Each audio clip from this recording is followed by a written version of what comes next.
ఉన్న బంగారాన్ని విడిపించి ఆ రోజు ఆన్లైన్ రేటుకే మేము కొంటాం. Sharma gold company. దేశమంతా అత్యంత ఆసక్తిగా ఎదురు చూసిన ఒడిశాలోని పూరి శ్రీ క్షేత్ర రత్న భండాగారం రహస్య గది తెరుచుకుంది.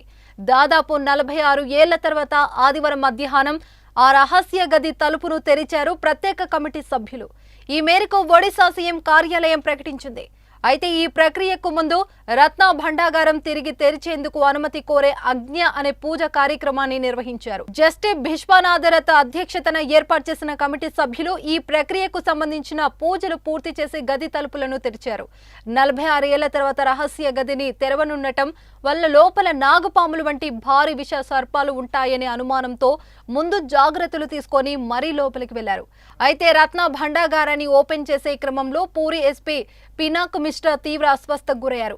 గదిలో ఉక్కపోత, గాలి లేకపోవడంతో ఎస్పీ పినాక్ మిశ్రా సొమ్మసిలి పడిపోయారు. ఇక వెంటనే ఆయనను ఆసుపత్రికి తరలించారు. అనుకున్న ముహూర్తానికి పూరి జగన్నాథ స్వామి ఆలయంలోని రత్న భండాగారు తెరిచేందుకు అధికారులు ప్రయత్నించారు.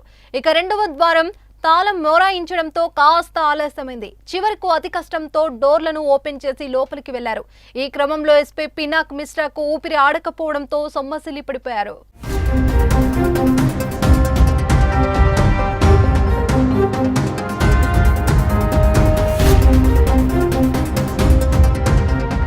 జగన్నాథుని సేవలకు అంతరాయం కలగకుండా తలుపులను తెరిచారు. 11 మంది ఈ ప్రక్రియలో పాల్గొంటున్నట్లు అధికారులు తెలిపారు. 46 ఏళ్ల క్రితం అంటే 1978లో చివరిసారిగా దీన్ని తెరిచారు. రత్న భండార్లోకి కమిటీ సభ్యులు ప్రవేశించారు. మొత్తం ప్రక్రియను కమిటీ సభ్యులు వీడియో తీస్తున్నారు. స్వామివారి నగలు, ఆభరణాలను తరలించేందుకు బాక్సులను అధికారులు సిద్ధం చేశారు. కాసేపట్లో రత్న భండాగారంలోకి ఆభరణాల లెక్కింపు తదితర ప్రక్రియను చేపట్టనున్నారు.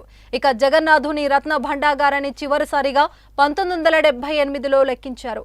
అప్పుడు రూపొందించిన జాబితా ప్రకారం 12,831 భరీల బంగారం, 22,153 భరీల వెండి, అత్యంత విలువైన రాళ్లతో కూడిన బంగారు ఆభరణాలు, ఇతర నగలు ఉన్నాయి. వీటిని లెక్కించడానికి అప్పుడు 70 రోజులు పట్టింది. మరి ఇప్పుడు ఎన్ని రోజులు పట్టనుందో చూడాలి. మరి